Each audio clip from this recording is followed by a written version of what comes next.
वालेकुम। आज का जो हमारा लेक्चर है ये है गुड्स मार्केट के हवाले से। इससे पहले हमने लेबर मार्केट के जो लेक्चर्स हैं वो अपलोड किए हैं। ठीक है, आज हम गुड्स मार्केट को डिस्कस करेंगे। ठीक है, गुड्स मार्केट जो होती है, सबसे पहले लेबर मार्केट में भी हमने मार्केट को डिस्कस किया। ठीक है, और आज हम गुड्स मार्केट में भी मार्केट को डिस्कस करेंगे। ठीक है, उसके बाद हम आगे अपने असल लेक्चर की तरफ चलेंगे। और what is market definition? A market is a group of buyers and sellers of a particular good और सर्विस। ठीक है, तो मार्केट एक ग्रुप होता है किसका? बेचने वालों और खरीदने वालों का। ठीक है, और उसमें क्या होता है? एक पार्टिकुलर गुड और सर्विस, एक अशिया और खिदमात, मखसूस चीज की अशिया और खिदमात होती है। ठीक है, मार्केट में हम बाजार में जाएं किसी शॉप पे, तो वो भी एक क्या है? एक मार्केट है, जहां पर हम क्या होते हैं? हम बायर होते हैं। हम चीज को खरीदने के लिए जाते हैं, और दुकानदार क्या होता है? सेलर, और वो चीज को सेल करने के लिए मार्केट में बैठा होता है। तो इसका क्या मतलब हुआ कि मार्केट एक ग्रुप है किसका? बायर एंड सेलर्स का। द बायर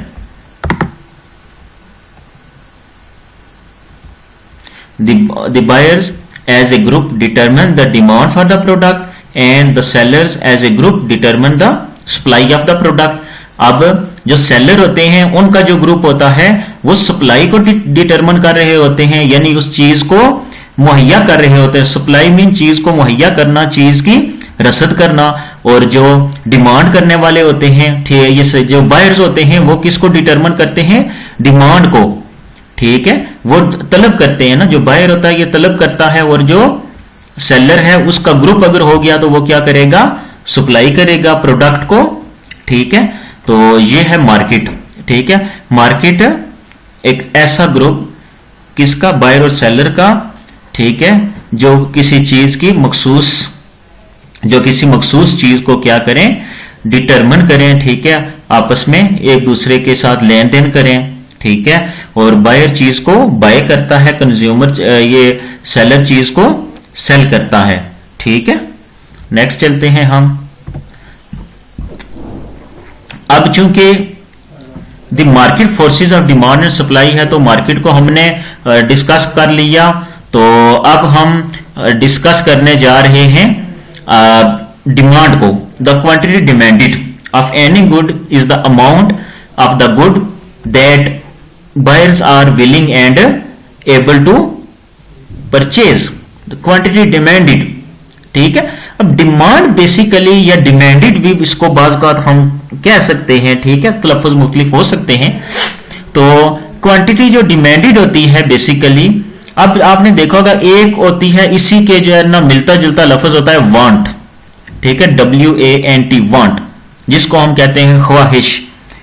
ठीक है, और एक होती है डिमांड, इसको हम कहते हैं तलब। अगर तो कोई बंदा इकोनॉमिक्स नहीं पढ़ रहा या वो इकोनॉमिक्स का स्टूडेंट नहीं है, तो वो क्या पता बंदा कहे कि मुझे जहाज की तलब है, क्या वो कहे मुझे रोटी की तलब है, क्या वो कहे मुझे जहाज की ख्वाहिश है या मुझे रोटी की ख्वाहिश है। ठीक है, उसके लिए तलब और ख्वाहिश का मतलब एक ही है। लेकिन as an student of economics और माशियात के स्टूडेंट के तौर पे हम तलब और ख्वाहिश को यानी कि डिमांड एंड वांट को हम मुख्तलिफ चीजें करार देते हैं। ठीक है, डिमांड जो ख्वाहिश आपकी होती है, उसके लिए सपोज करता हूं, मैं कहता हूं कि मैं चाहता हूं कि मेरे पास हवाई जहाज हो। ठीक है, मैं हवाई जहाज लेना चाहता हूं, लेकिन अब हवाई जहाज के लिए मेरी पॉकेट में इतनी मनी नहीं है कि मैं उस जहाज को खरीद सकूं। ठीक है, तो ये मेरी एक ख्वाहिश है। अगर मेरे पास, मैं तो उसको खरीदना तो चाहता हूं, लेकिन मेरे पास उसको खरीदने के लिए परचेजिंग पावर नहीं है। मैं विलिंग हूं, मैं राजी हूं कि उस चीज को खरीदूं, लेकिन मेरे पास उस जहाज को खरीदने के लिए रुपया पैसा नहीं है। तो ये कभी भी आपकी तलब नहीं बन सकती। ठीक है, ना तो आपकी डिमांड बन सकती है, क्योंकि ख्वाहिश के होने के लिए आपके पास किसी रुपए पैसे की जरूरत नहीं होती। लेकिन इकोनॉमिक्स में तलब, जब हम तलब की बात करते हैं तो तलब के लिए दो शराइत का होना जरूरी है। First of all the quantity demanded of any good is the amount of the good that buyers are willing. ठीक है, ख्वाहिश वाली जो पहली शर्त है कि बायर जो है ना विलिंग, ठीक है, उसके लिए सिर्फ विलिंग का होना ही काफी है, लेकिन डिमांड के लिए दो चीजों का होना जरूरी है, willing and able to purchase. वो बंदा उसको खरीदने के काबिल भी हो। बंदा ये कहे कि मेरे पास जहाज होना चाहिए, जहाज को मैं खरीदना चाहता हूं, तो उसके पास इतने रुपया भी मौजूद होना चाहिए, तो तब जाकर वो उसकी तलब बनेगी, वरना कभी भी उसकी तलब नहीं बनेगी। वो क्या उसकी होगी, ख्वाहिश। ठीक है, तो फिर क्या वाजिया हुआ, एक्सप्लेन क्या हुआ कि डिमांड के फुलफिल होने के लिए दो चीजों का होना जरूरी है, willing to buy and able to buy. खरीदने के लिए राजी होना चाहिए और परचेजिंग पावर भी उसके पास होनी चाहिए। लेकिन ख्वाहिश या वांट के लिए आपके पास परचेजिंग पावर ना भी हो तब भी वो आपकी ख्वाहिश बन सकती है।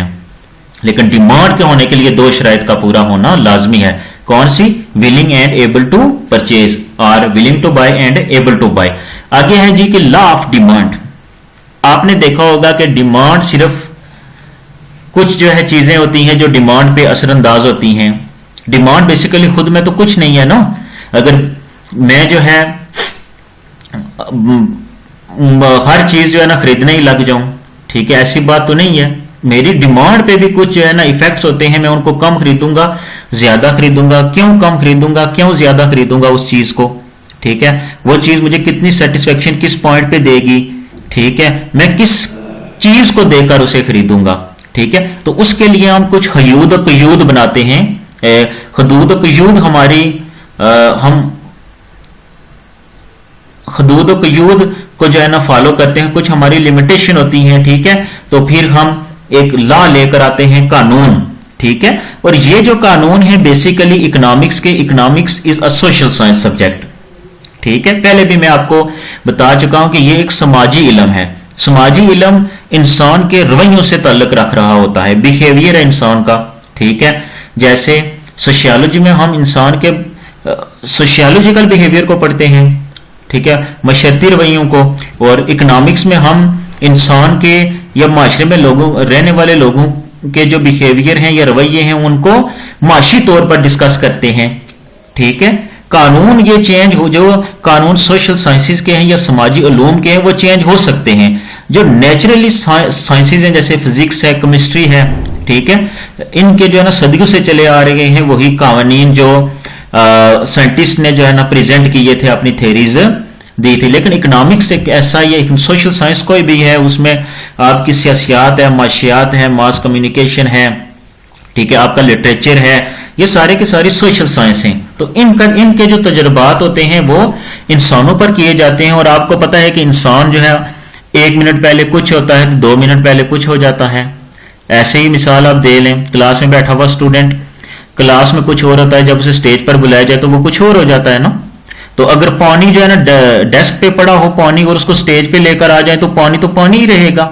लेकिन जो आदमी है, आदमी स्टूडेंट है, इंसान है, जो भी है, वो एक जगह पे उसका बिहेवियर एक होगा, दूसरी जगह पे और होगा। तो इस वजह से हम डिमांड पे जो डायरेक्टली इफेक्ट जो चीज कर रही है उसको हम देखते हैं, ठीक है। तो फिर law of demand. Law of demand को उर्दू में कहते हैं कानून तलब, ठीक है। The claim that the quantity demanded of a good falls, ये एक क्लेम किया जाता है और कि अगर किसी चीज की जो क्वांटिटी डिमांडेड है वो गिरती है, कब, when the price of the good rises, जब उस चीज की कीमत ज्यादा हो जाती है, ठीक है। अदर थिंग्स इक्वल, बाकी हालात बदस्तूर रहते हुए, other things equal, other thing remaining the same, other thing remaining the constant, बाकी हालात बदस्तूर रहते हुए अगर किसी चीज की कीमत कम होती है तो उसकी तलब बढ़ जाती है, और अगर उस चीज की कीमत ज्यादा होती है तो उस चीज की क्वांटिटी डिमांडेड कम हो जाती है।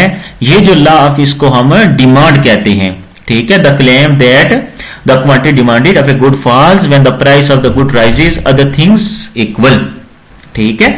Next, demand schedule, a table that shows the relationship between the price of a good and the quantity demanded, ठीक है। डिमांड शेड्यूल या टेबल ये होता है कि एक रिलेशनशिप होता है किसका, क्यू डी एंड पी का, ठीक है, relationship between the price and the quantity demanded. जो टेबल हम लॉ ऑफ डिमांड का बनाते हैं, वो जो टेबल होता है वो दो चीजों का रिलेशनशिप होता है, एक क्वांटिटी डिमांड का और दूसरा उसकी प्राइस का। तो फिर डिमांड कर्व की डेफिनेशन क्या होगी, ये चीजें बेसिकली इतनी जरूरी भी हैं और नहीं भी, ठीक है। जरूरी इस वजह से है कि आपका अभी ये बेसिक से हम इसको लेकर जाने जा रहे हैं, तो इस वजह से जरूरी नहीं भी है कि ये ना भी हो, तो फिर भी आपको टेबल एंड डायग्राम जो है ना आप इसके बगैर ही बना सकते हैं, लेकिन पता होना चाहिए कि डिमांड शेड्यूल और डिमांड कर्व क्या होते हैं, ठीक है। डिमांड कर्व क्या होता है, एक graph of the relationship between the price and the quantity demanded, price of a good and the quantity demanded. जो हम उसका ग्राफ बनाते हैं जिसको हम कर्व भी बोलते हैं, वो रिलेशनशिप होता है दो चीजों का, प्राइस एंड क्वांटिटी डिमांडेड का, ठीक है। उसी ये जो डिमांड शेड्यूल होता है, इसी से हम उसका जो कर्व है वो हम ड्रा करते हैं, ठीक है। अब ये आपने देखा होगा, ये the demand schedule table shows that the relationship between the price of a good and the quantity demanded. ये है जो हमने अभी लॉ ऑफ डिमांड पढ़ा है कि कीमत के कम होने से मिकदार तलब बढ़ती है और कीमत के ज्यादा होने से मिकदार तलब कम होती है, ठीक है।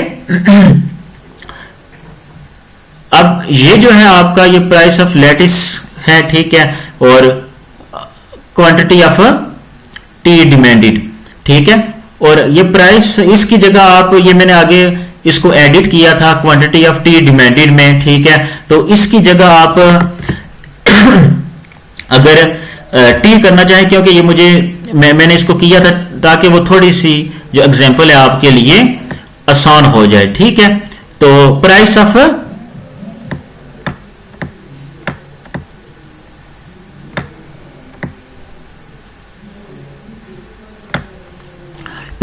टी, ठीक है।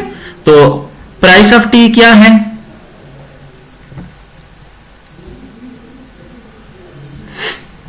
प्राइस ऑफ टी जो है 1 है, 2 है, 3 है, 0। अब जब प्राइस सपोज करते हैं कि वैसे होता नहीं है ऐसे कि किसी चीज की प्राइस जो है ना 0 हो जाए, लेकिन सपोज कर लेते हैं कि अगर किसी चीज की प्राइस 0 हो जाए तो हम उसको कितना खरीदना चाहते हैं। अब ये नहीं है कि क्वांटिटी ऑफ टी डिमांडेड हम जो है ना इतनी डिमांड करेंगे, ये एक सपोज 1000 डिमांड कर सकते हैं। ये हर बंदे का एक बिहेवियर है, लेकिन हर बंदे का बिहेवियर यही है कि कीमत के बढ़ने के साथ वो चीज को कम खरीदता है, ठीक है। क्यों कि अब जो चीज महंगी होती है वो ये तो नहीं है कि चीज महंगी हो रही है और हम उसे ज्यादा खरीदें। कानूनी तलब हमें यह कहता है कि चीज की कीमत कम होने पर हम उसको ज्यादा खरीदते हैं। तो अगर चीज की कीमत 0 हो तो हम उसे 16 के बराबर खरीदते हैं। अगर प्राइस ऑफ टी कितनी हो जाए 1 तो हम 14 के बराबर खरीदते हैं। प्राइस ऑफ टी कितनी हो जाए 2 तो हम जो quantity demanded of the T करते हैं वो 12 करते हैं। उसके बाद प्राइस ऑफ द टी 3 हो जाए तो हम उसको डिमांड करते हैं 10 के बराबर। तो देख लें जो जो प्राइस बढ़ रही है तो क्वांटिटी डिमांडेड में कमी आ रही है, डिक्रीज हो रही है। So Helen's example, Helen's demand for tea, ये कोई हेलेंस जो है पर्सन है, ठीक है। तो उसकी क्या है, ये क्वांटिटी डिमांडेड है। जब वो प्राइस को, जब उसकी प्राइस 1 उसकी चीज की कीमत जो है वो 1 हो गई तो उसने 14 के बराबर उसको परचेज किया। जब 2 हो गई तो 12 के बराबर परचेज किया, ठीक है। Notice that Helen preferences obey the law of demand. ये कहता है कि जो देख सकते हैं आपके, नोटिस कर सकते हैं कि जो हेलेंस है उसके जो प्रेफरेंसेस हैं वो कानूनी तलब को देखकर बदलती हैं, ठीक है। कानूनी तलब ने हमें कहा था ना कि प्राइस के बढ़ने के साथ क्या होता है, क्वांटिटी डिमांडेड डिक्रीज होती है। तो ये देख सकते हैं कि वो हेलेंस जो बंदा है वो भी उस कानून के मुताबिक जो जो कीमत उसकी चीज की बढ़ रही है तो वो उस चीज को कम खरीदता जा रहा है। और हत्ता कि जब कीमत 6 रुपए होती है तो वो उसको 4 खरीदता है। और अब हम डिमांड शेड्यूल, ठीक है, द रिलेशनशिप बिटवीन, किसका रिलेशनशिप है, जो डिमांड कर्व है, ये अब डिमांड कर्व है, ठीक है। तो ये कर्व जो है, जो क्वांटिटी डिमांड आपकी होती है, ठीक है,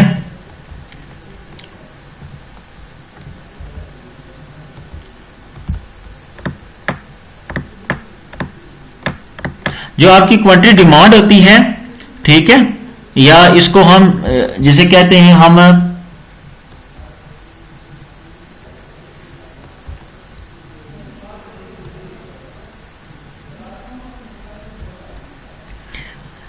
जिसे हम कहते हैं जी के क्यू डी, ठीक है। ये क्यू डी जो क्वांटिटी डिमांडेड है, ये किसका फंक्शन होती है?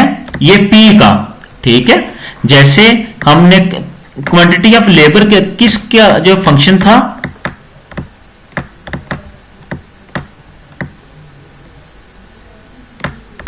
वेजिस का, यानी जो आपकी क्वांटिटी डिमांड बदलती है, ये किस चीज को देखकर बदलती है, किसके साथ जो है ना, what is the function, the technical relationship between input and output, ठीक है। The technical relationship between inputs and outputs is called function, ठीक है। और the technical relationship between dependent variable and independent variable is called function, ठीक है। Function क्या होता है? इनपुट और आउटपुट औलाद का आपस में मजमूआ होता है, ठीक है। आप देख सकते हैं कि इसमें आपके डिपेंडेंट वेरिएबल क्या है? क्यू डी डिपेंड किस पे कर रहे हैं? प्राइस पे, ठीक है। डिपेंड का क्या मतलब होता है? इन्हिसार करना। क्यू डी आपका किस पे इंसार करता है? प्राइस पे। क्यू एल क्वांटिटी लेबर आपका किस पे इंसार कर रहा था? लेबर मार्केट में वेजेस पर। तो यहां पर जो जो आपकी क्या बढ़ती है प्राइस, तो आपकी क्वांटिटी डिमांडेड क्या होती है? डिक्रीज होता जाती है, ठीक है। तो फिर कौन सा रिलेशनशिप हुआ? There is negative relationship between quantity of tea and price of tea, ठीक है। यानी कि नेगेटिव रिलेशनशिप है किसका? क्वांटिटी डिमांडेड और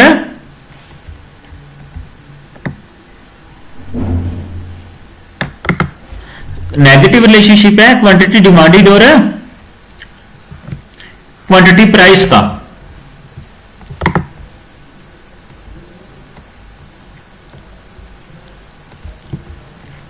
ठीक है। नेगेटिव, ये जो है ना वीई मैंने लिखा है, नेगेटिव रिलेशनशिप है, ठीक है। डिमांड कर्व जो है नेगेटिवली स्लोप क्यों होता है आपसे अगर पूछा जाए तो डिमांड कर्व या खाते तलब इस वजह से मनफी होता है कि उसका जो रिलेशनशिप होता है वो दो चीजों का जो है ना मजमूआ होता है। कौन सा? प्राइस और क्वांटिटी डिमांडेड का। और जो प्राइस बढ़ रही होती है, क्वांटिटी डिमांडेड कम होती है, तो इस वजह से उसका रिलेशनशिप ये यहां भी आप टी लिख दें, प्राइस ऑफ टी, ठीक है। क्योंकि एग्जांपल ये प्राइस ऑफ टी की है तो ये मैंने इधर प्राइस ऑफ टी लिखा हुआ है, तो यहां पे आप जो है क्या हो जाएंगे, फिर परेशान हो जाएंगे कि इधर ये कोई और चीज लिखी हुई है, ठीक है। Price of T, quantity of T demanded, ठीक है। तो किसका? क्यूडी किसका फंक्शन है जी? प्राइस का। प्राइस के बदलने से क्यूडी बदलता है, ठीक है। तो देयर इज नेगेटिव रिलेशनशिप। अब इस टेबल को देखकर हम क्या बनाते हैं? इसका कर्व बना रहे होते हैं, ठीक है। आप देख सकते हैं कि जब प्राइस क्या थी, इसकी 0 थी, तो 0 पे हम ये इतनी क्वांटिटीज खरीद रहे हैं। ये जो है ये कर्व जो है ना 16 को शो कर रहा है, यहां पे जो है ना 16 का इंसा होना चाहिए, ठीक है।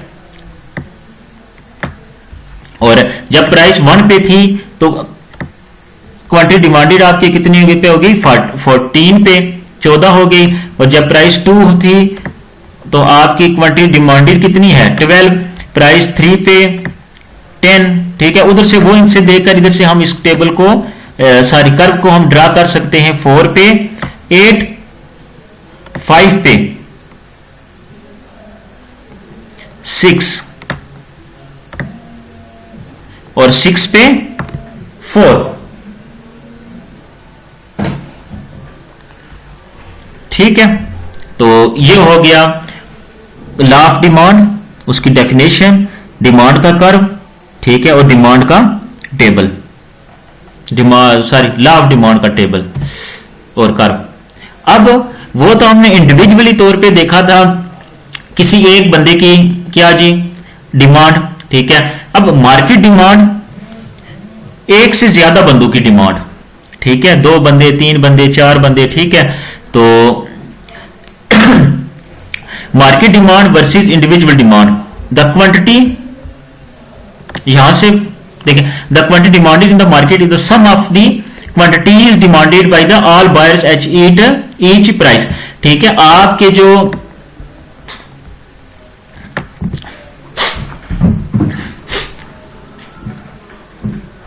अब हम हमने एक बंदे का बिहेवियर पढ़ा, अब हमने एक चीज के लिए कोई 2 से 3 4 5 लोगों का बिहेवियर पढ़ेंगे कि जब प्राइस 1 होती है तो ए नामी बंदा वो चीज कितनी परचेज करता है, जब प्राइस 1 पे ही बी नामी बंदा कितनी परचेज करता है, प्राइस 1 ही हो तो सी नामी बंदा कितनी वो चीज को परचेज करता है। क्यों कि हर बंदे का अपना एक बिहेवियर है। ठीक है, अब हम मार्केट की जो सूरत हाल है, ठीक है, जब हमारा जो बायर है वो 1 से ज्यादा हो जाए तो क्योंकि लॉ ऑफ डिमांड जो है किससे ताल्लुक रख रहा है, बायर से, तो इस वजह से हम बायर की बात कर रहे हैं। जब हम लॉ ऑफ सप्लाई की बात करें तो हम सेलर की बात करेंगे। तो आपको पता है कि डिमांड करने वाला एक बंदा नहीं होता, हजारों इकोनॉमी में हो सकते हैं। अब हजारों का टेबल इधर नहीं बना सकता, इस वजह से मैंने दो बंदों का टेबल, एक आपके पास एक जो है हेलेंस है, ठीक है, ये अब मार्केट डिमांड कर्व बना रहा हूं। ठीक है, ये मार्केट डिमांड कर्व का टेबल है। क्यूडी का मतलब है क्वांटिटी डिमांडेड। ठीक है, suppose Helen and Ken are the only 2 buyers in the tea market. ठीक है, तो पहला है जी के हेलेंस है, सॉरी यहां से हम देखते हैं। अब प्राइस 0 पे हेलेंस ने टी के कितने जो है ना बंडल खरीदे 16 और केन्स ने कितने खरीदे 8। एंड प्राइस 1 पे जो है जी के प्राइस 1 पे हेलेंस ने खरीदे 14 और केन्स ने खरीदे 7। प्राइस 2 पे हेलेंस ने खरीदे 12, केन्स ने खरीदे 6। प्राइस 3 पे हेलेंस ने 10 खरीदे, इसने 5 खरीदे। और दोनों को जब हम जमा करेंगे, ठीक है, ऐड करेंगे तो हमारे पास 24 मार्केट क्वांटिटी, जो मार्केट क्वांटिटी डिमांड है 24 आ जाएगी, 21, 28, 15, 12, 9 और 6। ठीक है, इसको हम आपस में जमा कर लेंगे तो ये हमारे पास क्या आ गई, मार्केट डिमांड। ठीक है, तो इंडिविजुअल डिमांड क्या है, किसी एक बंदे की डिमांड। मार्केट डिमांड है 1 से ज्यादा लोगों की डिमांड। अब जो है प्राइस 1 पे हमें मार्केट में कितने चीजें चाहिए, 21 के बराबर। अगर एक बंदा होता तो हमें 14 चाहिए थी। तो अब ये तो नहीं है एक बंदे की फिलॉसफी पे हम ये कहें कि हमें अब 2 बंदे आगे तो 28 चीजें चाहिए, ऐसी बात नहीं है। एक प्राइस पे कोई दूसरा बंदा जो है ना कम और ज्यादा भी तो खरीद सकता है। तो दूसरा बंदा उसने 7 खरीद तो हमें 21 चाहिए, ना कि हमें पहले बंदे को देकर अपनी थ्योरी बनानी चाहिए, बल्कि हमें 21 चीजें चाहिए, ना कि हमें 28 चीजें चाहिए। ठीक है, तो इसको हम कहते हैं मार्केट डिमांड। तो नेक्स्ट हम फिर मार्केट डिमांड का कर्व बनाएंगे। ठीक है, ये है। अब दोनों को जमा करके मार्केट डिमांड क्यूडी कितना आ गया, 24, 21। ठीक है, ये इधर आप देख भी सकते हैं, यहां से ये मैंने डिजिट उठाए ये वाले 24, 21, 18, 15, 12, 9 एंड 6। ये ठीक है, ये मैंने लिखे हैं 15, 12, 9 एंड 6। ठीक है, ये मैंने प्राइसेस लिखी हैं वही पहले वाली 1 2 3 4 5 6। ठीक है, और फिर मैंने ये उसका कर्व जो है ना ड्रा कर दिया है। ठीक है, अब दोबारा से आई थिंक समझाने की जरूरत नहीं है। जब प्राइस 0 थी तो 24 क्वांटिटीज बाय कर रहे हैं दोनों बंदे। जब प्राइस 1 है तो मार्केट में कितनी डिमांड है, 21 की। जब 2 है तो मार्केट में 18 की डिमांड है। जब ये 3 है तो मार्केट में 15 की डिमांड है। जब ये 4 होगी तो मार्केट में 12 की डिमांड है। ठीक है, डिजिट साथ में ये भी देखते रहे इधर से। टेबल से जो है ना क्या बन, सबसे पहले जो है ना टेबल एंड डायग्राम के पीछे थ्योरी जो है क्या कर रही होती है, अपनी जो है ना एक्सप्लेनेशन दे रही होती है। थ्योरी के बाद उस चीज को हम टेबल में ड्रा करते हैं, टेबल के बाद उसको हम डायग्राम में टेबल हम क्यों बनाते हैं कि ये जो वर्ड है ये बहुत पेचीदा है। ठीक है, ये बहुत कॉम्प्लिकेटेड वर्ड है। ठीक है, तो इस कॉम्प्लिकेटेड वर्ड, रियल वर्ड को हम सिंपल जो है ना कर रहे होते हैं। अब मैं उसकी थ्योरी बयान ना करूं, ये कर किसी के आगे रख दूं तो 8-10 लाइनों की वो बंदा सेंटेंसेस पढ़ने के बगैर हमें बता देगा कि there is negative relationship between quantity demanded and market price. ठीक है, सिर्फ मैं उसको टेबल ये दिखा दो तो वो बंदा जो है ना समझ जाएगा।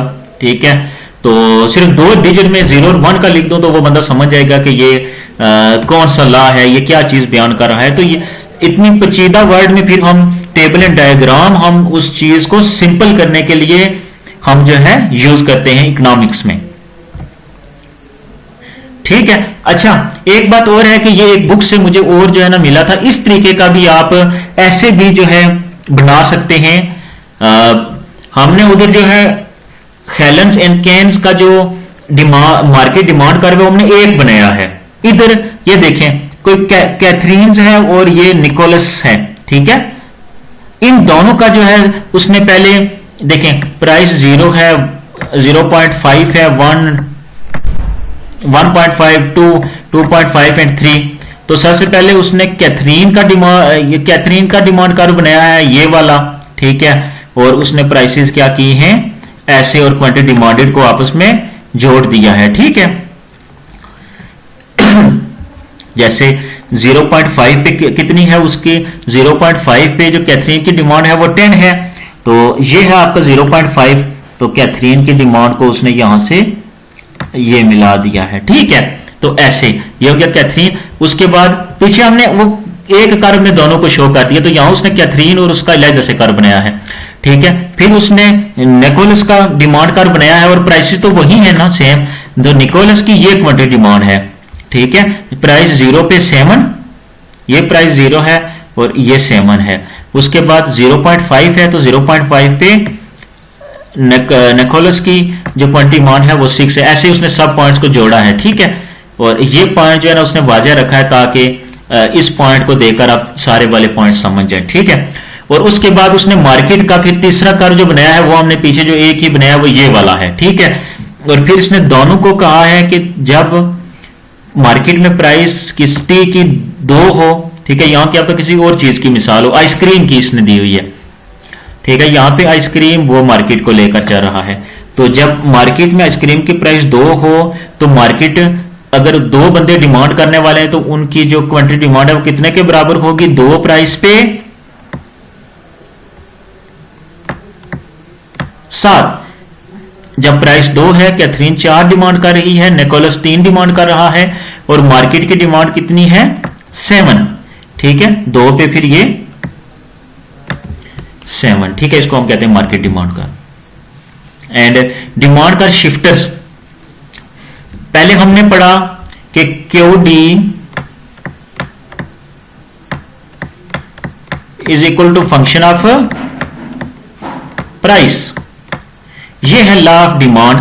लेकिन ऐसी बात हमेशा और हर हालात में, ठीक है, पार्टिकुलर वो तो मखसूस वक्त में है कि प्राइस का जो रिलेशनशिप है वो नेगेटिव रिलेशनशिप होता है प्राइस और क्वांटिटी डिमांड के। लेकिन हमने बाकी हालात को बददस्तूर रखा, हमने कहा other thing remaining the same.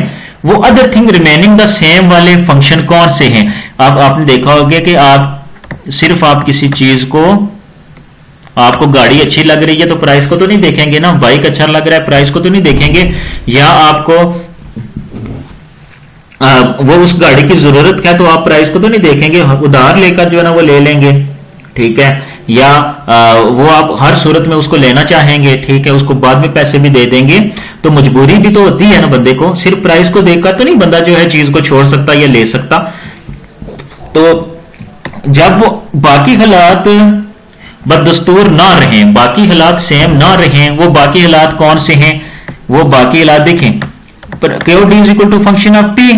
अब वो बाकी हालात जो हमारे होते हैं कॉमा, वो आपकी इनकम अगर बढ़ गई तो आपकी क्वांटिटी डिमांडेड क्या हो जाएगी, बढ़ भी सकती है ना, ठीक है। ये तो नहीं है कि सिर्फ जो है पी बढ़ गई तो आपकी क्यूडी कम हो जाएगी, बल्कि अगर बाकी हालात बदस्तूर ना रहे, ला फेल हो जाए, ला डिस्ट्रक्ट हो जाए, ला को हम साइड पे रख दें, तो डिमांड कर्व जो है और तरीके का भी हो सकता है। ये जितने भी हमने डिमांड के कर्व पर, ये जो है ना डिमांड कर्व में मूवमेंट है, यानी मूवमेंट होती है कि एक ही कर्व पे आपके सारे पॉइंट जो है तरतीब दिए जाएं। क्यों? कि जब प्राइस का इफेक्ट हो क्वांटिटी डिमांडेड पे, लेकिन जब प्राइस का इफेक्ट ना हो तो इसका मतलब है कि वो ला खत्म हो गया। अब अदर वेरिएबल्स जो हैं वो आपके इफेक्ट कर रहे हैं किस पे, क्वांटिटी डिमांडेड पे। तो जब अदर वेरिएबल आपके इफेक्ट कर रहे हैं तो इट्स मीन, ठीक है, आपकी इनकम बढ़ गई तो कर्व में शिफ्ट आएगा, क्यूडी अब शिफ्ट हो जाएगा, ठीक है। अब देखिए ना, इनकम आपकी बढ़ेगी तो आप प्राइस उसकी जो है ना ज्यादा भी हो तो आप चीज को छोड़ेंगे तो नहीं, ठीक है। वेदर बदल गया, इन हॉट वेदर, अगर वेदर गर्म है तो आइसक्रीम की प्राइसेस जो है 10 से 15 हो गई तो आप कम तो नहीं करेंगे उसकी डिमांड, ठीक है, वेदर के बदलने से, ठीक है। तो आप जो है ना उस चीज की डिमांड को ज्यादा भी करेंगे, ठीक है। ये अदर वेरिएबल थे जो हमने पहले लॉ ऑफ को पढ़ते हुए लॉ ऑफ डिमांड को कांस्टेंट रखे थे, लेकिन जब हम शिफ्ट फैक्टर को पढ़ते हैं तो वो लॉ नहीं रहता, ठीक है। उसके बाद क्या हो सकता है, टेस्ट। अब देखें, अगर आपकी टेस्ट जो है बदल जाए, आपका जायका बदल जाए कि नहीं इस आइसक्रीम को 100 रुपए की आइसक्रीम भी हो जाए मैं तब इसे खाऊंगा, तो फिर क्या है, फिर लॉ ऑफ डिमांड तो ना रहा ना, ठीक है। तो फिर वो वैसा कर्व नहीं बनेगा जैसा वो लॉ ऑफ डिमांड में बना था, बल्कि अब कर्व में शिफ्ट आएगा, ठीक है। आपसे कोई पूछे कि कर्व में शिफ्ट क्यों आता है, तो आपने बताना है कि प्राइस के अलावा अगर कोई वेरिएबल क्वांटिटी डिमांड पे इफेक्ट कर रहा हो तो उस वजह से कर्व में क्या आता है, शिफ्ट आता है। एंड उसके अलावा बेशुमार और वेरिएबल हो सकते हैं। सब्स्टिट्यूट, अगर वो गुड जो है अपने सब्स्टिट्यूट, ठीक है, जिसको उर्दू में हम कहते हैं मुतबादल,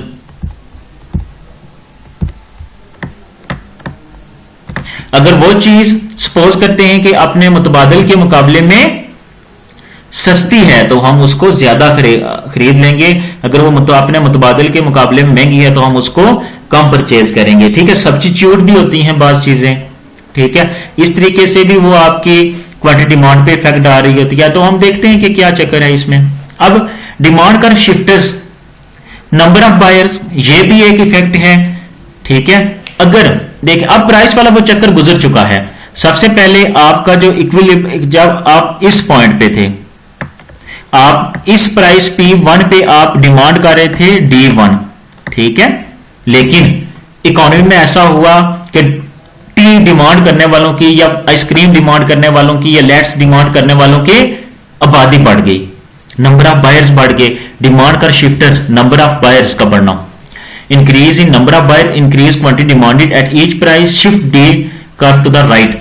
अगर आपकी पॉपुलेशन बढ़ गई, ठीक है, तो प्राइस बढ़े या ना बढ़े आपकी क्वांटिटी डिमांडेड बढ़कर आगे शिफ्ट हो जाएगी। ये है, अब ये D1 था, ठीक है, या D1, अब ये इधर मैंने ये इसको D1 दिया हुआ है तो आप इसको D0 फिर दे दें, ठीक है। ये फिर D0 पहला कर्व D0 हो गया है और ये आगे D2 हो गया है, ये सारी ये फिर D1, ठीक है, D0 D1, ठीक है, ये ऊपर से ये जो आ रहा है, ठीक है। तो इसको कहते हैं डिमांड कर्व का शिफ्ट होना। अगर प्राइस का इफेक्ट होता तो मैं इसी पॉइंट पर ये वाला कर्व मुझे बनाने की जरूरत ही नहीं थी, ठीक है। मैं इसी कर्व पे जो ना पॉइंट में खींचता, ठीक है। लेकिन कर्व में शिफ्ट आया है, क्यों कि नंबर ऑफ बायर्स बढ़ गए हैं, अब प्राइस वाला चक्कर इसमें नहीं है। और ठीक है, अब ये भी है उसका कर्व और ये भी है। Suppose the number of buyer increase then at each P Q D will increase, ठीक है। अगर नंबर ऑफ बायर बढ़ गए, ये भी उसकी डायग्राम है, आप ऐसे भी बना सकते हैं डायग्राम, ठीक है। नंबर ऑफ बायर्स बढ़ जाए तो प्राइस कोई भी हो वो क्वांटिटी डिमांड को ज्यादा करेंगे। इरकम, अब इरकम की वजह से भी कर्व में शिफ्ट आता है, लॉ ऑफ डिमांड गलत साबित होता है, ठीक है। Demand for a normal good is positively related to income, अगर वो गुड नॉर्मल है, ठीक है, increase income causes increasing quantity demanded, यानी कि जिसको हमारा सार्फ कीमत कम होने से पहले ज्यादा खरीदना चाहता था, ठीक है, और वो नॉर्मल गुड, ठीक है। तो अगर ऐसी सिचुएशन है तो नॉर्मल गुड्स वो ऐसी शया जिसको सार्फ इनकम के ज्यादा होने से वो अगर अमीर हो जाए तो उनको ज्यादा खरीदता है, उन्हें हम नॉर्मल गुड्स कहते हैं, ठीक है। तो अगर सार्फ की इनकम बढ़ गई, ठीक है, तो फिर भी कर्व में क्या आएगा, शिफ्ट आएगा। क्यों कि वो फिर भी जो है ना राइट की तरफ जो है ना कर्व जो है क्या हो जाएगा, चेंज हो जाएगा, उसमें शिफ्ट आएगा, ठीक है। क्योंकि अब इफेक्ट किसका है, इनकम का। और demand for an inferior good is negatively related to income.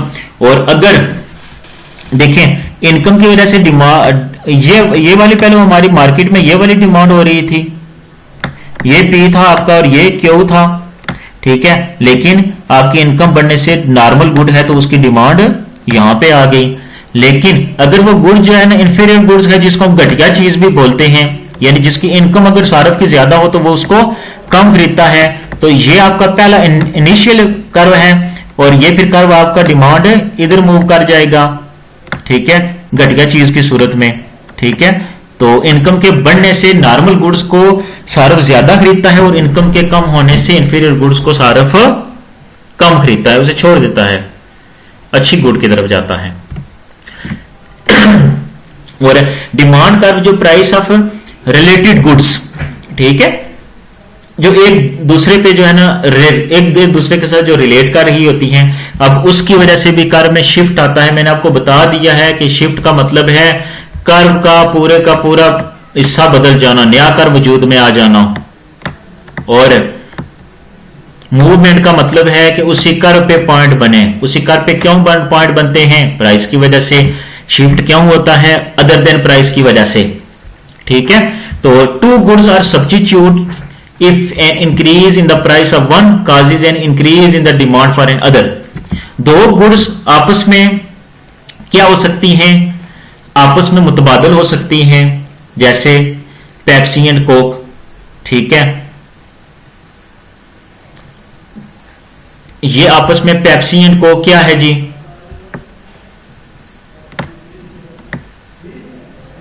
आपस में मुतबादल शय हैं। देखिए, अगर पेप्सी की प्राइस बढ़ गई तो सार्फ इसको तो नहीं जो है वो क्या करेगा? अगर पेप्सी की जो है प्राइस बढ़ती है तो सार्फ इसको छोड़ देगा, सार्फ कोक की क्या कर देगा? डिमांड ज्यादा कर देगा। अब सार्फ ने कोक की जो डिमांड की है वो कोक की डिमांड प्राइस के कम होने से नहीं की, ठीक है, क्योंकि कोक जो है उसका जो मुतबादिल पेप्सी था उसकी प्राइस के क्या था? उसकी प्राइस के बदले में उसे सस्ती मिल रही है कोक, ठीक है। कोक की प्राइस कम नहीं हुई बल्कि उसके मुतबादिल की प्राइसेस बढ़ गई। तो जब उसके मुतबादिल की प्राइसेस बढ़ती हैं तो फिर क्या होता है? वो सार्फ दूसरी चीज, सस्ती चीज उठा लेता है, ठीक है। जैसे कोक एंड पेप्सी सब्स्टिट्यूट नहीं कहते हैं ना, टी एंड कॉफी, टी पियो या कॉफी पियो, ठीक है। कोक पियो या पेप्सी पियो, ठीक है। पिज्जा एंड बर्गर, पिज्जा खाओ या बर्गर खाओ, ठीक है। An increase in the price of pizza increases demand for burger, shifting burger demand curve to the right, ठीक है। And other example Coke and Pepsi है laptops and desktop computer and CDs and music downloads हैं। Demand curve shifter price of related goods, ठीक है। To goods are कंप्लीमेंट्स, दो चीजें आपस में कंप्लीमेंट्स भी हो सकती हैं। Increase in the price of one causes a fall in the demand for other। दो चीजें आपस में मुश्तरक भी हो सकती हैं जिन्हें कभी भी हम अकेला नहीं खरीद सकते, ठीक है।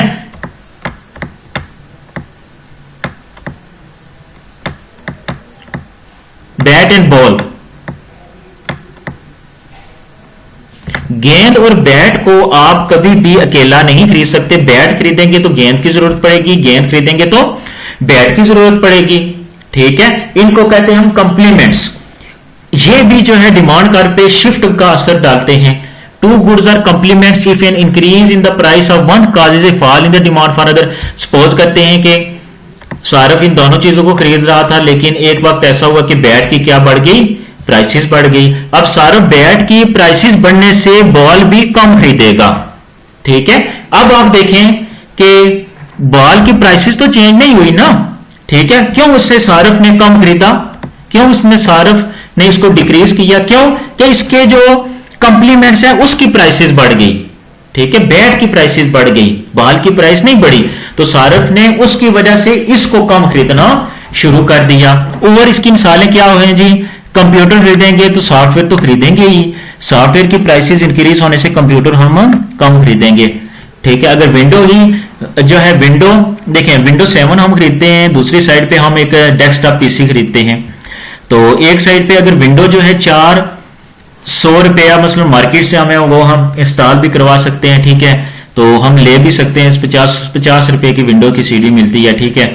साथ में अगर ड्राइवर उसी में हो तो 50 की, अगर ना हो तो 50 की जो है ड्राइवर की सीडी भी आ जाती है, ठीक है। तो अगर हम जो है सॉफ्टवेयर वो विंडो जो है ना 3000 की हो जाए या 4000 की हो जाए तो फिर जो है बहुत मुश्किल है कि हम कुछ ना कुछ कंप्यूटर की फिर डिमांड को कम कर सकते हैं, कम करते भी हैं, ठीक है, क्योंकि ये एक लॉ है, ठीक है, कि अदर वेरिएबल वे भी अफेक्ट कर रहे होते हैं, ठीक है। कंप्लीमेंट्स क्या हैं जी? Computer and software, bat and ball, ठीक है, pen and ink, shoe and polish, ठीक है।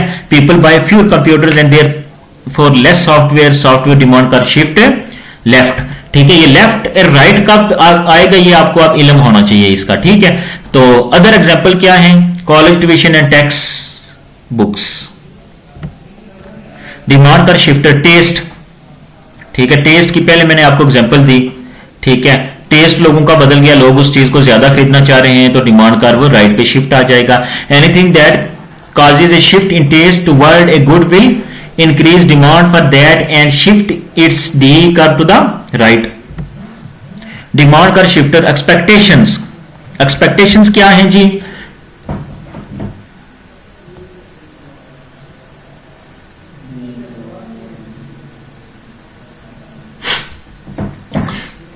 एक्सपेक्टेशंस हैं जी अफेक्ट। अब लोगों की जो तवक्कात होती हैं वो भी डिमांड कर्व में शिफ्ट का बायस बनती हैं, ठीक है। Expectations affect consumer buying decisions, ठीक है। Example, if people expect their incomes to rise their demand for meals at expensive restaurants में इंक्रीज नाउ, ठीक है। If people expect their incomes to rise their demand for meals at expensive restaurant में increase now. अगर लोग ये कहें कि अब जो है किसी रेस्टोरेंट में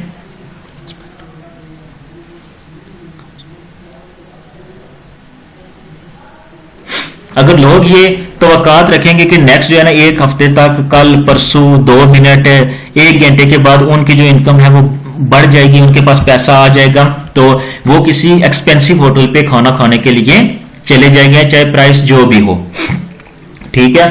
तब डिमांड कर में क्या आएगा, शिफ्ट आएगा। देखिए आपके पास जेब में 100 रुपया हो तो 100 रुपए की बिरयानी खा लेते हैं, और 1500 रुपया हो तो किसी अच्छे होटल पे चले जाते हैं, ठीक है। ऐसे भी आपके पास तवक्कात होती हैं।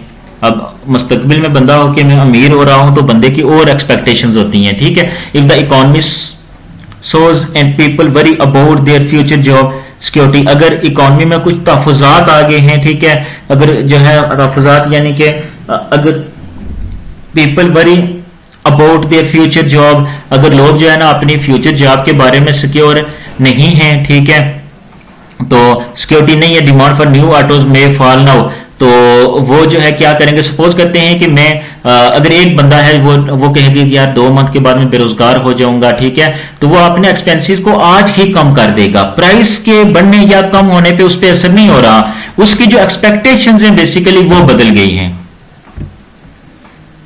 ठीक है। अब समरी है ये पूरी, आप यहां से ये पिछले वाला लेक्चर पूरा समझ सकते हैं, ठीक है। Shift and movement, variables that influence buyers, ठीक है, कौन से जो वेरिएबल हैं वो बायर्स को की क्वांटिटी डिमांड को मुतासर करते हैं, ठीक है। Change in this variable, change क्या आता है कौन से वेरिएबल के बदलने की वजह से, price, price causes a movement along the D curve, ऐसा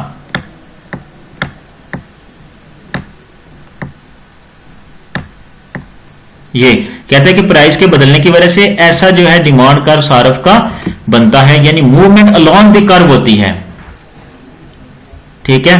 नंबर ऑफ बायर्स के बदलने से शिफ्ट का कर्व, कर्व कैसा होता है, ऐसे हो जाते हैं कर्व। इनकम बढ़ जाए शिफ्ट होता है कर्व में, प्राइस और रिलेटेड गुड्स हो जाए शिफ्ट होता है कर्व में, टेस्ट हो जाए तो कर्व में शिफ्ट आता है, एक्सपेक्टेशंस हो जाए तो शिफ्ट आता है कर्व में। सप्लाई, अब डिमांड वाला चक्कर, लॉ डिमांड वाला, शिफ्ट, मूवमेंट, ठीक है, price of related good, substitute, ये सारा चक्कर निकल चुका है। अब जो है दूसरा है जी के supply. The quantity supplied of any good is the amount that sellers are willing and able to sell. देखें वही सप्लाई और डिमांड, डिमांड मैंने आपको बताया 2 शराइत का होना जरूरी है, तो ऐसे ही क्वांटिटी सप्लाइड में भी 2 शराइत का होना जरूरी है। 2 शराइत अब कौन कौन सी हैं, पहली शर्त है कि जो सेलर है वो विलिंग होना चाहिए, ठीक है। सेलिंग, जो वो सेलर है वो विलिंग होना चाहिए कि इस चीज को मैं बेचने के लिए, ऐसा नहीं है कि कोई बंदा उसे मारने के लिए तैयार हो जाए कि जनाब इस चीज को आप बेचें, ठीक है। वो यानी कि मार्केट जो है ना फ्री होनी चाहिए, कोई बंदा किसी पे ऊपर जबर ना करे कि ये चीज मुझे ही आप सेल करेंगे, ठीक है, मुझे इसी प्राइस। और एबल टू सेल, वो बंदा बेचने के काबिल भी होना चाहिए। सपोज करते हैं कि यार मैं 2 रुपए पे सेल कर दूं, 4 रुपए की चीज बनी हुई है, तो वो फिर वो सप्लाई नहीं होगी, क्योंकि वो बंदा एबल ही नहीं है, काबिल भी नहीं है, ठीक है। और उस चीज को एक बंदा वो राजी हो कि इस चीज को मैं बेचूं, लेकिन किस प्राइस पे बेचूं, ठीक है। एबल भी बंदा वो होना चाहिए, एबल टू सेल, ठीक है। एक बंदा वो विलिंग होना चाहिए कि इस चीज को वाकई ही मार्केट में लाना चाहिए, लेकिन कौन सी प्राइस पे लाना चाहिए, ठीक है। गिवन प्राइस उसकी कौन सी होनी चाहिए, ये है क्वांटिटी सप्लाइड, ठीक है। अब फिर जो है हम लॉ ऑफ सप्लाई को पढ़ते हैं। The claim that the quantity demanded supply of a good rises when the price of the good rises other things equal. देखें, क्वांटिटी डिमांडेड और प्राइस का कौन सा रिलेशनशिप था, नेगेटिव। क्यों कि प्राइस के बढ़ने से मिकदार तलब कम होती है और प्राइस के कम होने से मिकदार तलब बढ़ जाती है। लेकिन क्वांटिटी जो सप्लाई होती है इसका तल्लुक भी किसके साथ होता है, आपकी प्राइस के साथ। और कौन सा तल्लुक होता है, व्हाट द रिलेशनशिप, पॉजिटिव। क्यों कि प्राइस के बढ़ने के साथ क्वांटिटी सप्लाई बढ़ती है, प्राइस के कम होने के साथ क्वांटिटी सप्लाई कम होती है। There is positive relationship between quantity supply and quantity price, ठीक है। वही शेड्यूल की जो डेफिनेशन है वही है, ठीक है। प्राइस और रिलेशनशिप है क्वांटिटी सप्लाई का। अब प्राइस ऑफ बॉल्स, ठीक है, और quantity of balls supplied, price and quantity. जब प्राइस 0 पे थी तो वो बंदा 0 सेल करने के लिए तैयार हो रहा है, और जब प्राइस 1 पे थी वो बंदा 3 क्वांटिटीज उनको सेल कर रहा है जो प्राइस सेल करने के लिए तैयार होता है। जब प्राइस 2 है तो 6, 3 पे 9, 4 पे 12, 5 पे 15, 6 पे 18, ठीक है। तो इसका क्या मतलब होता है फिर कि वाकया ही जो है वो बंदा क्या कर रहा है, सेलर पॉजिटिव जो है ना ये स्लोप इसकी बनेगी कर्व की। क्यों कि जो प्राइस बढ़ रही है तो क्वांटिटी सप्लाइड बढ़ रही है। जैसे कोई एक इस कंपनी का मैंने एग्जांपल, एक स्टार को सप्लाई या बॉल, एक स्टार को कंपनी है, ठीक है, किसकी, वो बॉल की सप्लाई करती है। नोटिस दैट स्टार को supply schedule obeys the law of supply, ठीक है।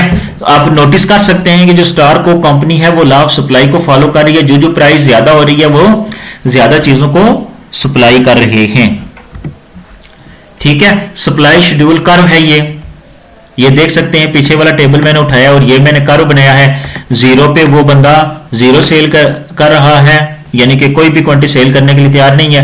1 पे वो 3 के बराबर सप्लाई कर रहा है, 2 पे वो 6 सप्लाई कर रहा है, 3 पे वो 9 सप्लाई कर रहा है, ठीक है। ये लाइनें जो ये यहां से आएगी, ठीक है, तेजी से गलत होगी। तो 4 पे वो 12 सप्लाई करेगा, ठीक है। ये इधर देख सकते हैं, मैं इसी चीज को मैं उठाकर उधर कर्व बना रहा हूं। 6 पे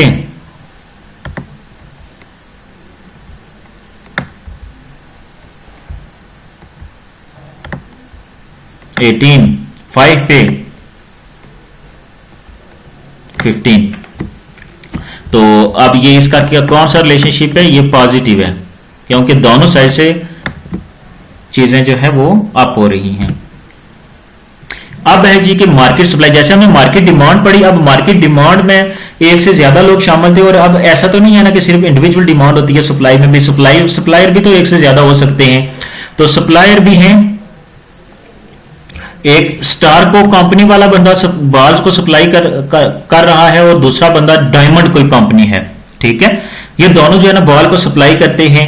तो क्या है जी कि market supply versus individual supply, the quantity supplied in the market is the sum of the quantity supplied by all sellers at each price,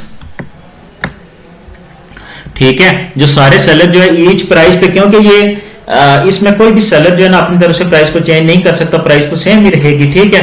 क्योंकि ये सप्लाई एंड डिमांड पे ये प्राइस क्या होती है, डिटरमिन होती है ना, कि वो सेलर प्राइस को चेंज कर सकता है ना बायर प्राइस को चेंज कर सकता है, ठीक है ना। बायर जो है ना डिमांड को अपनी चेंज कर सकता है और डिमांड को चेंज कर सकता है, लेकिन प्राइस जो है वो सेम रहेगी, उसको कम या ज्यादा। मसलन जो मार्केट फोर्सेस होती हैं डिमांड एंड सप्लाई की, वो आपकी जो है ना डिटरमिन कर रही होती हैं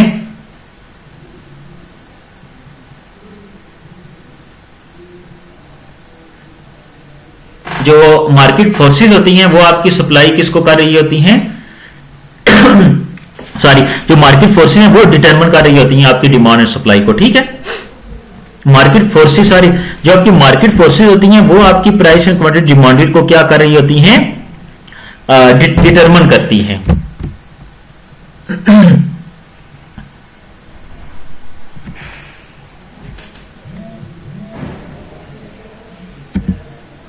अच्छा, मार्केट फोर्सेस जो है वो कौन सी है? मार्केट फोर्सेस आपकी एक डिमांड एंड, ये आपकी डिमांड है और ये आपकी सप्लाई है, ये आपकी होती है मार्केट फोर्सेस। इन मार्केट फोर्सेस पे हम किसी चीज की तलब, एक साइड पे इसकी प्राइस और इस साइड पे इसकी क्वांटिटी, यानी मिकदार और कीमत को तयन करने वाली जो चीजें होती हैं उनको हम, ठीक है,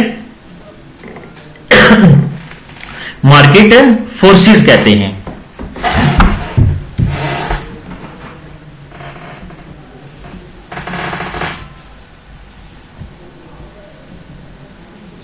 ठीक है, कि किस मिकदार पे हमें कितनी लेनी चाहिए, ठीक है, ये मार्केट फोर्स ही तय करती है।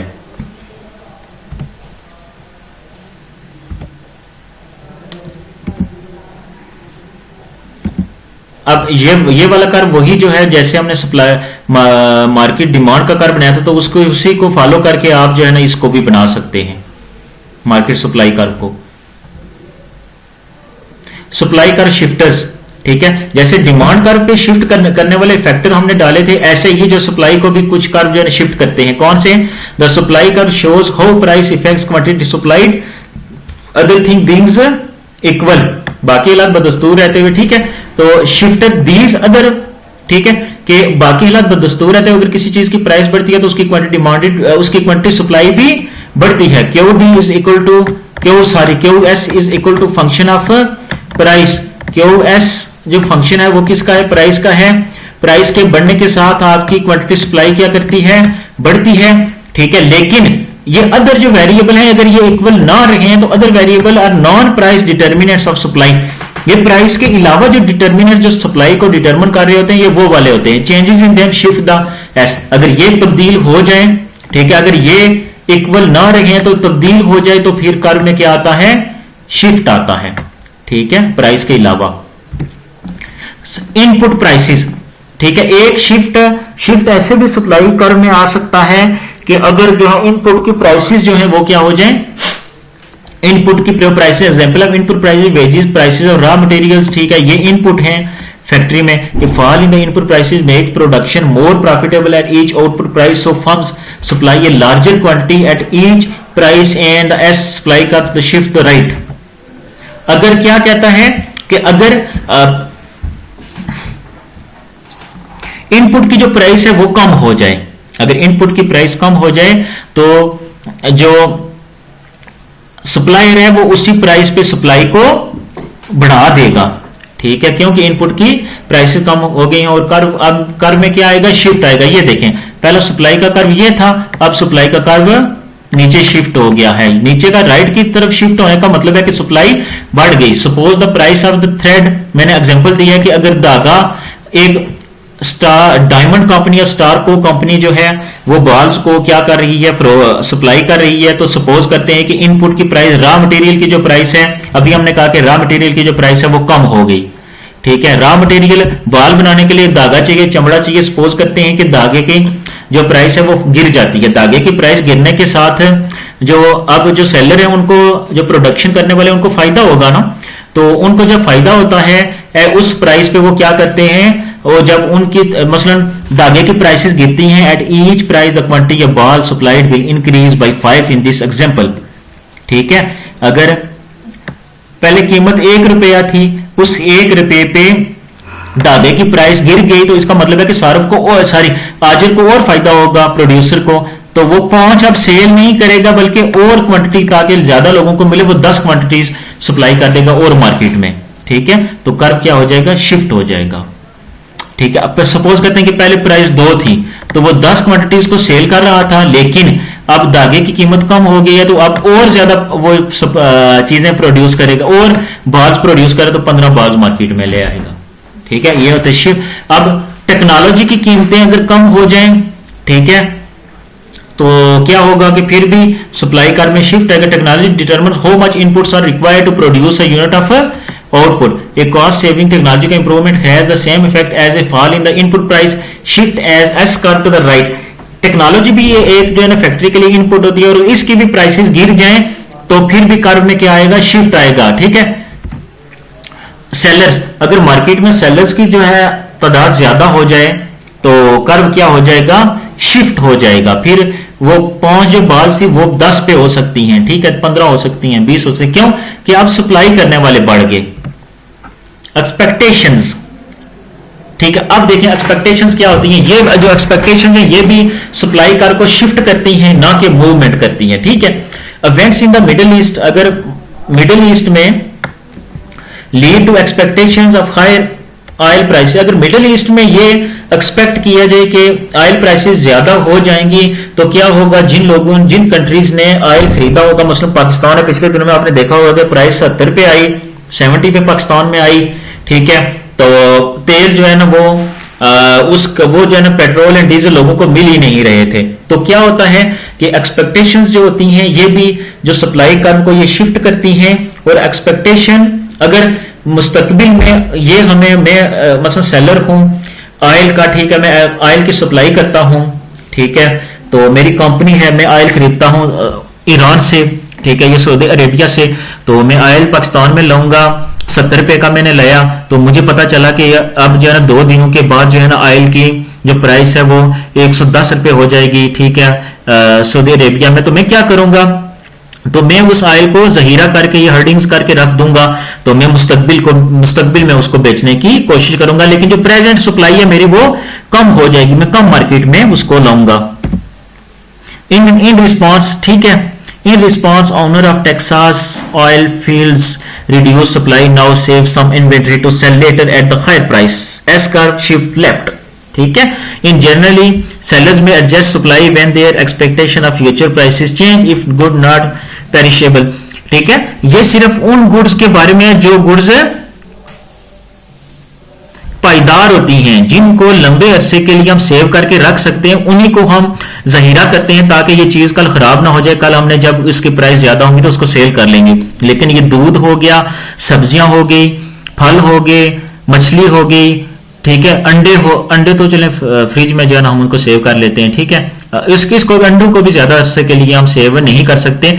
तो ये जो नॉट पेरिशेबल गुड, जो गैर पायदार चीजें होती हैं, इनके बारे में हम एक्सपेक्ट नहीं कर सकते, इनको जल्दी जल्दी हमने फरोख्त करना होता है, चाहे इनकी प्राइसेस इंक्रीज हों या डिक्रीज हों।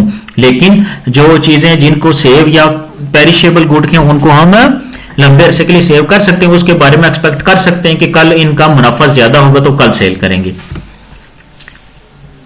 ठीक है, अब प्राइस की वजह से क्या होता है, कर्व में मूवमेंट आती है। ठीक है, और इनपुट की प्राइस की वजह से, टेक्नोलॉजी की वजह से, नंबर ऑफ सेलर्स की वजह से, एक्सपेक्टेशन की वजह से कर्व में क्या आता है, शिफ्ट। वही जो है ना डिमांड पे जब मैंने उसकी समरी बताई थी तो ये यहां पे, ठीक है, ऐसे।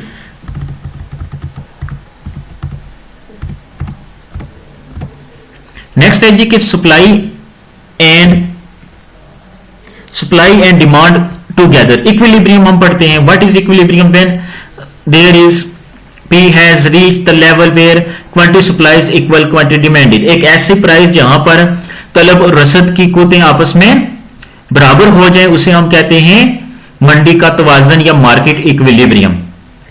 ठीक है, तो आप देख सकते हैं कि ये कर्व जो है, जब हमने लेबर डिमांड और लेबर सप्लाई में एक ऐसी वे थी जिसपे कि दोनों कर्व जो है आपस में लेबर डिमांड और लेबर सप्लाई का इफेक्ट इस पॉइंट पे हो रहे थे, तो हमने कहा था कि ये मार्केट क्या है, इक्विलिब्रियम है, ये इसकी सप्लाई है, ये क्या इसकी डिमांड है। इसको हम कहते हैं इक्विलिब्रियम या नुक्ता ई, पॉइंट ई। ठीक है, इक्विलिब्रियम किसको कहते हैं? एक ऐसी प्राइस जहां पर QD is equal to QS, एक ऐसी प्राइस, एक ऐसी कीमत जहां पर तलब करने वाला और रसद करने वाला दोनों राजी हैं, इक्वल हैं, दोनों समझौता कर लेते हैं, दोनों उस प्राइस पे राजी हैं। जितनी प्राइस सारों पे करना चाहता था उतनी प्राइस आजिर लेने के लिए राजी है। जितनी आजिर ने प्राइस कहा मुझे 2 रुपया दे, वही 2 रुपए पे डिमांड करने वाला भी राजी है यानी कि बायर, तो उसको हम कहते हैं इक्विलिब्रियम प्राइस। इक्विलिब्रियम प्राइस पे Q D is equal to Q बस आता है। सपोज करते हैं ये इक्विलिब्रियम प्राइस है ना, तो इस इक्विलिब्रियम प्राइस पे क्यू डी आपका हमेशा क्यू एस पे होता है। ये मैथमेटिकल इकोनॉमिक्स में हम इन चीजों को सॉल्व भी करते हैं, ठीक है। तो सपोज करते हैं कि ये प्राइस 3 एक ऐसी प्राइस है जहां पर क्वांटिटी डिमांडेड 15 क्या है, यानी डिमांड करने वाले कह रहे थे 15 क्वांटिटी चाहिए, सप्लाई करने वाले 15 क्वांटिटीज को ही सप्लाई करना चाहते थे। किस पे? डिमांड करने वाले 3 रुपया देना चाहते, सप्लाई करने वाले उस चीज की 3 रुपया प्राइस रखना चाहते थे, तो दोनों इक्वल हो गए, ठीक है। लेकिन ना तो ये 4 वाली प्राइस जो है ना फायदा दे रही है और ना 1 वाली प्राइस उनको किसी का फायदा दे रही है। क्यों? 1 वाली प्राइस पे सप्लाई करने वाले कहते हैं कि 5 क्वांटिटी सप्लाई करेंगे, डिमांड करने वाले कहते हैं कि नहीं 20 क्वांटिटीज लेंगे, ठीक है। ये 20 से थोड़ा 21 हो गया, 21 क्वांटिटीज।